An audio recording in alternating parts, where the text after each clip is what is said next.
ตปลูกไวน์ที่ฮอตที่สุดในฝรั่งเศสลัวแวลเล่คลิปนี้เรามาทำความรู้จักกับเขตปลูกไวน์เขตโปรดของผมกันครับ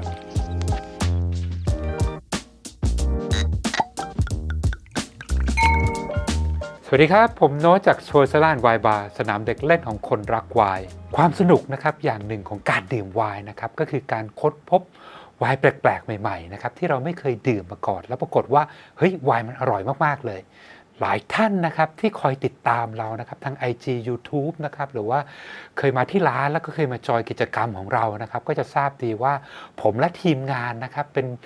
คนที่เชียร์ไวน์จากลัววาเล่เนี่ยสุดใจเลยนะครับเพราะว่าเสน่ห์ของไวน์ลัววาเล่เนี่ยก็คือมันเป็นไวน์ที่มีเอกลักษณ์นะครับมีรสชาติที่ไม่เหมือนใครนะครับแล้วก็จริงๆแล้วมันเป็นเขตที่มีประวัติศาสตร์ในการทำไวน์เนี่ยมายาวนานมากๆนะครับแล้วก็มีไวน์พรีเมียมดีๆหลายตัว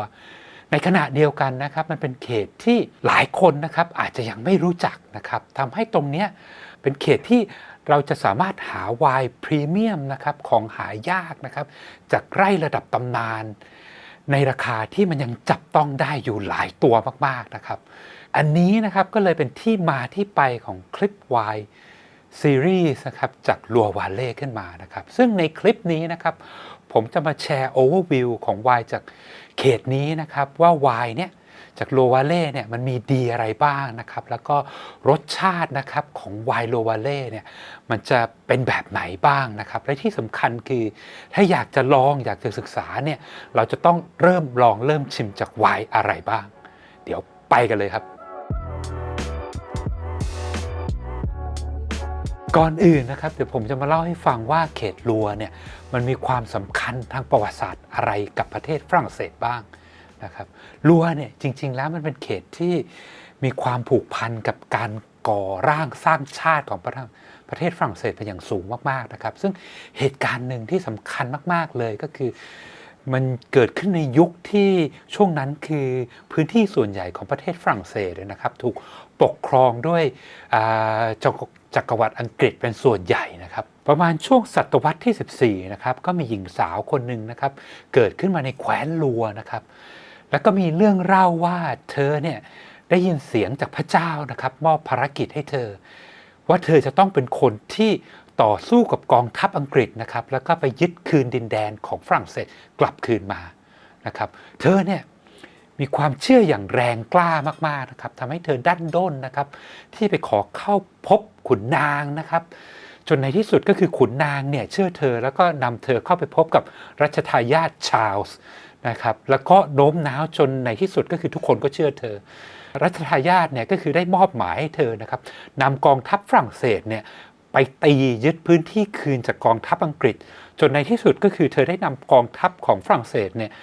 ไปชนะกองทัพอังกฤษที่สงครามที่เมืองโอริยองนะครับในแคว้นลัวนะครับและสงครามนั้นก็คือเป็นจุดเริ่มต้นนะครับของกระบวนการยึดประเทศคืนจากการปกครองของอังกฤษนะครับจนในที่สุดนะครับเมื่อวันที่17กรกฎาคมปี1429เนี่ยรัชทายาทชาร์ลส์เนี่ยก็ได้รับการสถาปนาขึ้นเป็นกษัตริย์คิงชาร์ลส์ที่7ของอาณาจักรฝรั่งเศสที่เมืองราสนะครับและตรงนั้นก็คือเป็นจุดเริ่มต้นนะครับของชัยชนะของฝรั่งเศสนะครับทำให้ฝรั่งเศสเนี่ยก็คือได้พื้นที่คืนจากอังกฤษทั้งหมดนะครับจนเป็นฝรั่งเศสที่เรารู้จักกันในปัจจุบันหลังจากนั้นนะครับแคว้นลัวก็ยังคงเป็นศูนย์กลางการปกครองของประเทศฝรั่งเศสมาอย่างต่อเนื่องนะครับด้วยตำแหน่งนะครับที่ใกล้กับเมืองหลวงอย่างปารีสนะครับทำให้มีขุนนางนะครับหรือแม้กระทั่งกษัตริย์หลายองค์เนี่ยมาสร้างปราสาทขนาดใหญ่โตแล้วก็สวยงามอยู่เป็นพันๆแห่งเลยนะครับทำให้แคว้นลัวเนี่ยก็คือเป็นหนึ่งในเป้าหมายนะครับของนักท่องเที่ยวนะครับจากทั่วโลกเลยที่จะเดินทางมาเพื่อเยี่ยมชมปราสาทต่างๆนะครับ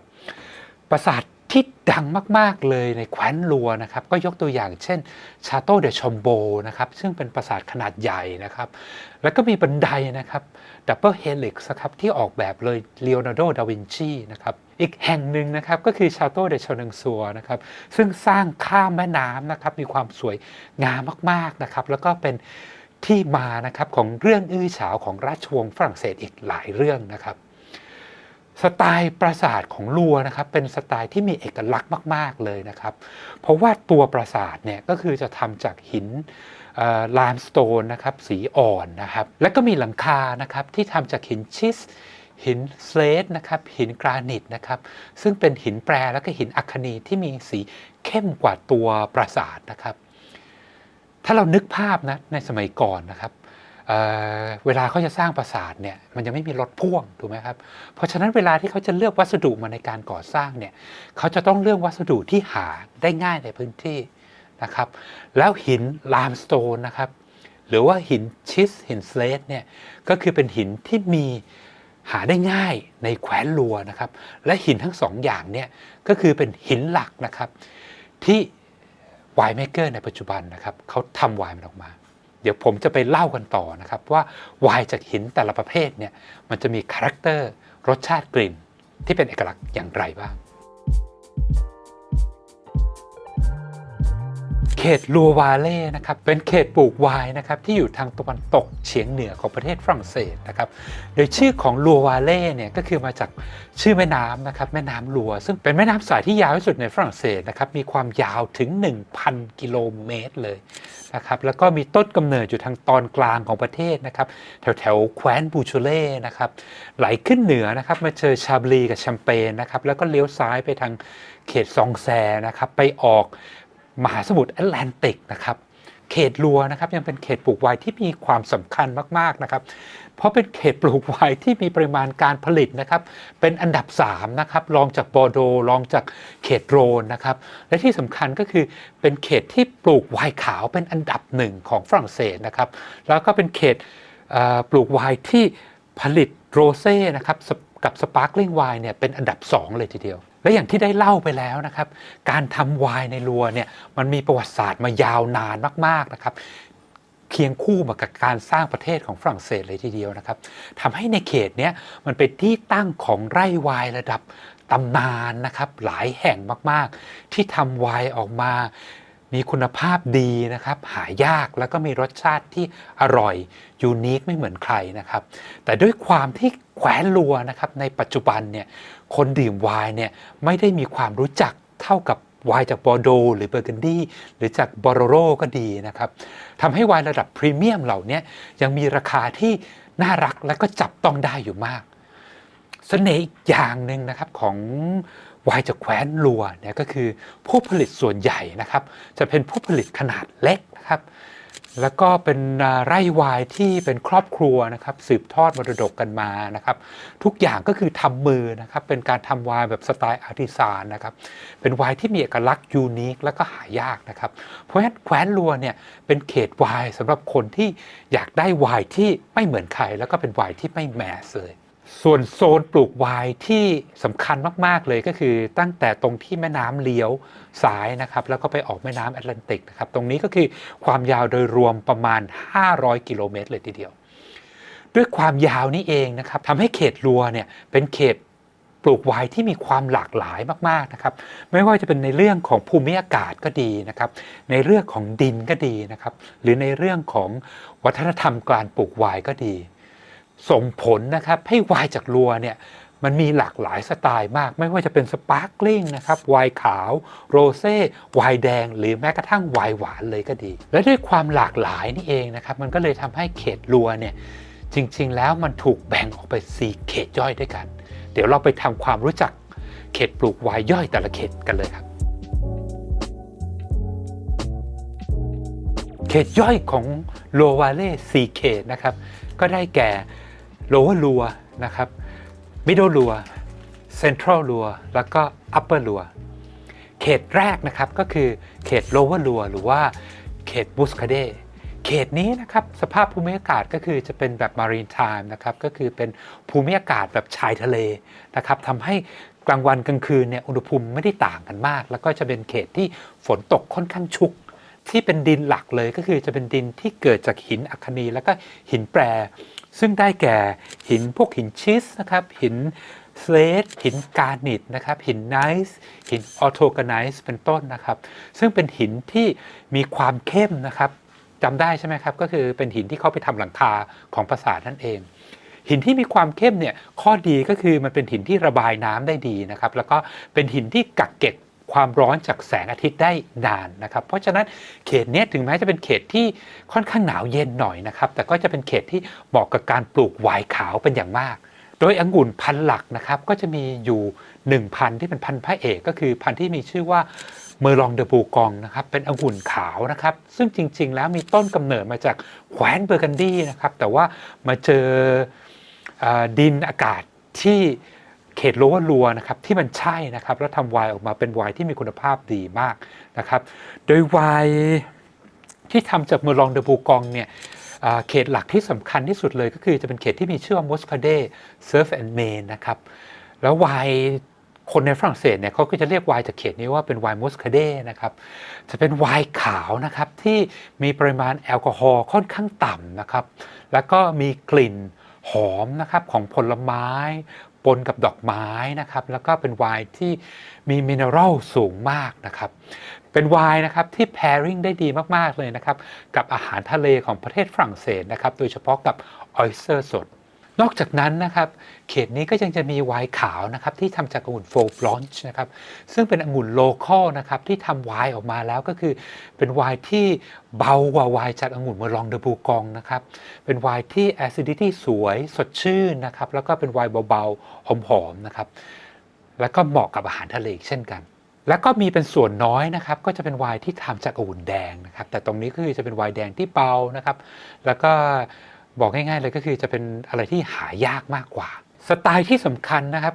ของไวน์มูสคาเดเนี่ยก็คือไวน์เมกเกอร์เขามักจะนิยมทำการซัวลีก็คือการทิ้งน้ำไวน์ที่หมักเสร็จแล้วนะครับ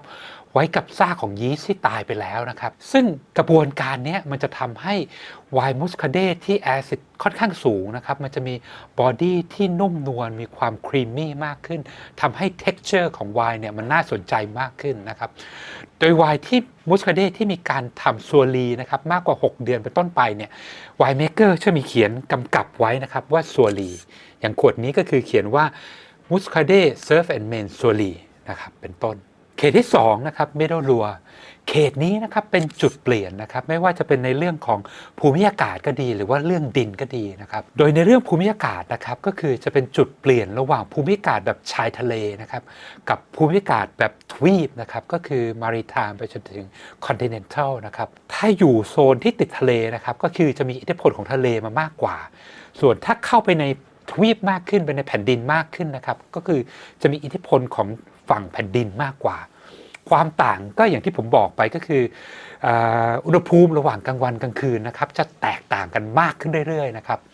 เข้าไปในทวีปก็คืออากาศจะหนาวเย็นมากขึ้นเรื่อยๆนะครับฝนก็จะตกน้อยลงเรื่อยๆนะครับนอกจากนั้นนะครับตรงนี้ก็คือยังเป็นจุดเปลี่ยนอีกเหมือนกันระหว่างดินนะครับจากดินที่เป็นพวกหินอัคนีหินแปรเหมือนกับในโลวาลัวนะครับก็ค่อยๆเปลี่ยนกลายเป็นไลม์สโตนนะครับเป็นหินปูนจนไปถึงเป็นหินปูนแบบ 100% ในช่วงที่เป็นเซ็นทรัลลัวนะครับโดยหินปูนที่มีชื่อเสียงมากๆเลยนะครับเป็นหินโลคอลที่เรียกว่าทูโฟนะครับซึ่งตรงนี้ก็คือเป็นหินที่เป็นไลม์สโตนที่ค่อนข้างอ่อนนะครับแล้วก็สามารถตัดเป็นก้อนได้ง่ายสามารถที่จะนำไปใช้ก่อสร้างได้สะดวกเขตนี้นะครับเป็นเขตที่มีการปลูกนะครับทั้งไวน์ขาวแล้วก็ไวน์แดงนะครับโดยไวน์ขาวเนี่ยองุ่นหลักนะครับก็คือองุ่นพันธุ์ที่มีชื่อว่าเชนินบลองนะครับซึ่งเป็นหนึ่งในองุ่นพันธุ์โปรดของผมเลยนะครับเพราะเป็นองุ่นที่สะท้อนแต่รัวได้ดีมากๆเลยนะครับ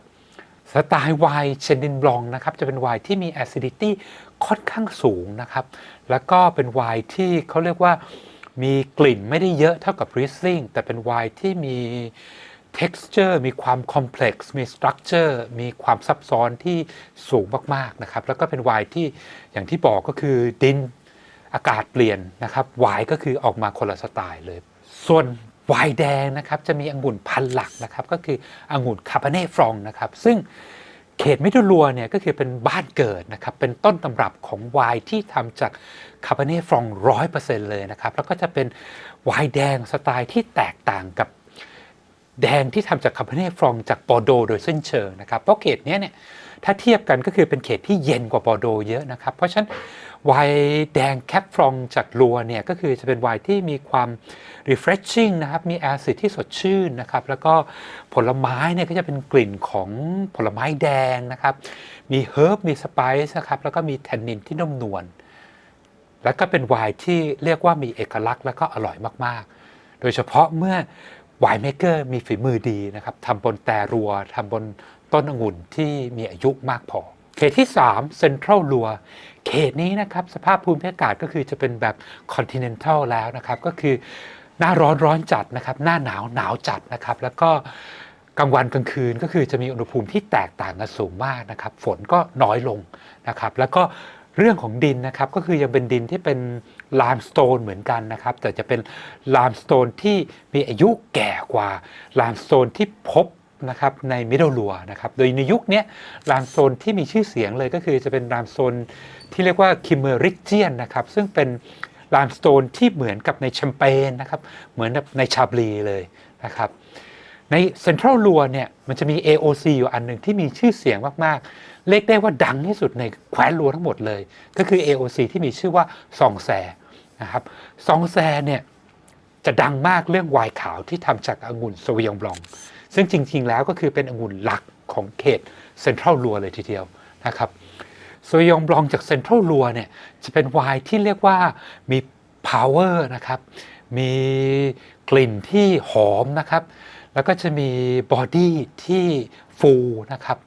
ความคอมเพล็กซ์นะครับแล้วก็มีฟินิชที่ลองนะครับเป็นอะไรที่เรียกว่าเป็นต้นตำรับแล้วก็เป็นไม้บรรทัดนะครับของไวน์ขาวจากโซยองบลองทั่วโลกเลยทีเดียวนอกไปจากนั้นนะครับในเซ็นทรัลลัวเนี่ยยังมีทำไวน์แดงด้วยแล้วก็เป็นไวน์แดงที่ทำจากองุ่นพันธุ์ดังอย่างพิโนนัวสำหรับใครที่ไม่เคยชิมนะครับไวน์แดงพิโนนัวจากเซ็นทรัลลัวเนี่ยผมขอเชียร์เลยนะครับว่าไปหามาได้เลยเพราะว่ามันเป็นอะไรที่อร่อยมากๆนะครับสไตล์เนี่ยใกล้เคียงกับเบอร์กันดี้แต่ก็มีเอกลักษณ์นะครับแล้วก็เป็นไวน์ที่อาจจะมีบอดี้มีอินเทนซิตี้มากกว่าเบอร์กันดี้นิดหนึ่งนอกเหนือไปจากซองแซงที่มีชื่อเสียงแล้วก็เป็นที่รู้จักแล้วนะครับในเซ็นทรัลลัวเนี่ยก็ยังมีอีกหนึ่งเขตนะครับที่มีชื่อว่าเมนิทูซาลองนะครับซึ่งเป็นเขตที่เรียกได้เลยว่าอากาศนะครับแล้วก็ดินเนี่ยมีความคล้ายกับซองแซมากไวน์ที่ผลิตนะครับก็เลยมีสไตล์ใกล้เคียงมากๆแต่ข้อดีก็คือเมดิทูซาลองเนี่ยราคาของไวน์ก็คือจะย่อมเยาวลงมาเขตสุดท้ายนะครับเขตที่4อันนี้คืออัปเปอร์ลัวนะครับซึ่งเป็นเขตที่อยู่ถัดจากต้นกำเนิดของแม่น้ำลัวมาไม่ไกลนะครับง่ายๆก็คือใกล้กับแคว้นบูโชเล่มากนะครับเพราะฉะนั้นดินเนี่ยก็คือจะมีความคล้ายกับบูโชเล่นะครับจะเป็นดินที่มาจากหินอัคนีแล้วก็หินแปรเป็นหลักนะครับไม่ว่าจะเป็นหินกรานิตก็ดีนะครับหรือหินชิสก็ดีนะครับแต่ถ้าใครนะครับที่เคยดูคลิปบูโชเล่ของผมนะครับก็จะเดาได้เลยว่าองุ่นพันธุ์หลักของอัปเปอร์ลัวเนี่ยจะต้องเป็นองุ่นกาเมนะครับแล้วไวน์ก็คือจะมีสไตล์ใกล้เคียงกันมากเพียงแต่ว่าไวน์จากแคว้นนี้นะครับหายากนะครับเพราะมันเป็นเขตที่เล็กมากแล้วก็มีปริมาณการผลิตที่น้อยมากๆนะครับถ้าใครหาเจอนะครับก็อย่าลืมแวะมาที่ร้านนะครับแล้วก็มาเปิดแชร์กันก็จะเห็นได้เลยนะครับว่าไวน์จากแคว้นลัวเนี่ยมันมีความหลากหลายมากนะครับซึ่งตรงนี้ก็คือเป็นเสน่ห์ของไวน์จากแคว้นลัวนะครับรวมไปถึงราคาไวน์นะครับที่ยังจับต้องได้อยู่มากนะครับสำหรับใครนะครับที่อยากจะเริ่มดื่มไวน์จากแคว้นลัวเนี่ยผมเชียร์เลยนะครับโซนแรกที่ควรจะไปเริ่มเลยนะครับก็คือเป็นโซนมิดเดิลลัวถามว่าเพราะอะไรนะครับเพราะว่ามันเป็นโซนที่ไวน์เนี่ยหลากหลายมากที่สุดในแคว้นลัวนะครับแล้วก็เป็นไวน์ที่คนนะมีโอกาสได้ดื่มน้อยที่สุดนะครับแต่ปรากฏว่าไวน์ไม่ว่าจากเชนินบลองก็ดีนะครับหรือจากคาร์เบเนตฟรองก็ดีก็คือมีรสชาติที่เป็นเอกลักษณ์นะครับแล้วก็มีไล่ระดับตำนานหลายๆไล่มีเขตดังๆหลายๆเขตนะครับที่ต้องลองอยากจะลองนะครับเขตที่ต้องจำเลยนะครับเขตแรกสำหรับไวน์ขาวก็คือมีซาวมัวนะครับซึ่งเป็นเขตที่ทำสปาร์คลิ่งก็ดีแล้วก็ไวน์ขาวที่พรีเมียมมากๆนะครับแล้วก็ถัดไปนะครับก็คือจะเป็นเขตสวาเนียนะครับสวาเนียเนี่ยจะเป็นเขตในมิดเดิลลัวที่มีดินที่เป็นเอกลักษณ์ก็คือจะเป็นดินพวกหินชิสหินกรานิตนะครับซึ่งหาได้เฉพาะที่นี่ที่เดียวนะครับนอกจากนั้นก็จะมีเป็นพวกวูฟเร่นะครับก็คือเป็นเขตที่มีชื่อเสียงเหมือนกัน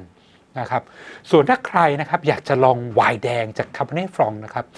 ชื่อที่ต้องจำเลยก็คือหมู่บ้านที่มีชื่อว่าซาวมัวชัมปิงนีนะครับเป็นเขตที่ทำแคปฟรองนะครับที่พรีเมียมแล้วก็ดังที่สุดในเมโดลัวส่วนใครนะครับที่อยากจะลองไวน์มุสคาเด้นะครับเป็นเขตที่ไวน์ราคาดีที่สุดในแคว้นลัวนะครับแล้วก็สำหรับเหมาะมากสำหรับคอไวน์ที่ชอบไวน์ขาวนะครับสดชื่นหอมๆแล้วก็มิเนอรัลนะครับเคล็ดลับในการเลือกนะครับก็คือดูที่ฉลากหลังนะครับมันจะมีเขียนคำว่า Muscadet Serve and Main นะครับซึ่งเป็นเขตเมนของเขตนี้นะครับแล้วก็จะต่อท้ายด้วยคำว่าซัวลีซึ่งจะทำให้เราได้ไวน์ที่มีคุณภาพดีกว่า Muscadet Serve and Main ธรรมดานะครับมีบอดี้ที่ซอฟต์ครีมมี่มี texture ที่นุ่มนวลกว่านะครับแต่ถ้าใครอยากจะดื่มมุสคาเด้ที่สุดยอดจริงๆนะครับก็ต้องไปเสิร์ชมุสคาเด้ที่จะมีเขียนว่าครูคอมมูนาวซึ่งเป็นคอนเซปต์ที่เพิ่งเริ่มทำในมุสคาเด้นะครับแล้วก็เป็นคอนเซปต์ที่มีต้นแบบมาจากแคว้นเบอร์กันดีจะเป็นมุสคาเด้ที่เป็นซิงเกิลวินยาร์ดมาจากไร่ที่มีลักษณะดินอากาศที่จำเพาะแล้วก็มีไวน์ที่สามารถทำไวน์ออกมาได้ดีกว่าเขตอื่นๆจริงๆสุดท้ายนะครับที่พลาดไม่ได้เลยก็คือต้องลองไวน์จากซองแซนะครับแน่นอนนะครับไวน์ขาวโซยองบลองจากซองแซไวน์ที่พาวฟูลนะครับกลิ่นหอมแล้วก็จบยาวนะครับแล้วก็อีกอันนึงนะครับที่น่าลองมากๆเลยนะครับก็คือเป็นไวน์แดงจากองุ่นพิโนนัวนะครับซึ่งหายากกว่าไวน์ขาวเยอะมากนะครับแต่ว่าถ้าได้ลองถ้าหาเจอแล้วเนี่ยก็คือเป็นอีกหนึ่งไวน์ที่เรียกว่าได้ลองแล้วติดใจแน่นอนสุดท้ายนะครับถ้าใครอยากจะดื่มซองแซนะครับที่คุณภาพดีนะครับแต่ว่าราคาย่อมเยาวกว่านะครับก็ไปดูหมู่บ้านข้างๆกันนะครับก็คือหมู่บ้านที่มีชื่อว่าเมดิทูซาลองนั่นเองสุดท้ายนะครับแคว้นลัวเนี่ยเป็นแคว้นที่มีเสน่ห์แล้วก็มีความซับซ้อนมากๆนะครับเป็นแคว้นที่ผมไม่สามารถที่จะเล่าทุกอย่างให้ครบจบในคลิปเดียวได้นะครับเพราะฉะนั้นสำหรับใครนะครับที่อยากจะเรียนรู้เพิ่มเติมเกี่ยวกับไวน์จากมุสคาเด้นะครับเรามีทำคลิปไว้แล้วนะครับก็ไปติดตามชมกันได้หรือใครนะครับที่อยากจะทำความรู้จักกับเขตซองแซที่มีชื่อเสียงโด่งดังไปทั่วโลกให้ลึกซึ้งมากขึ้นนะครับก็ไปชมคลิปซองแซของเราได้นะครับแล้วยังไงเดี๋ยวพบกันคลิปหน้าครับสวัสดีครับ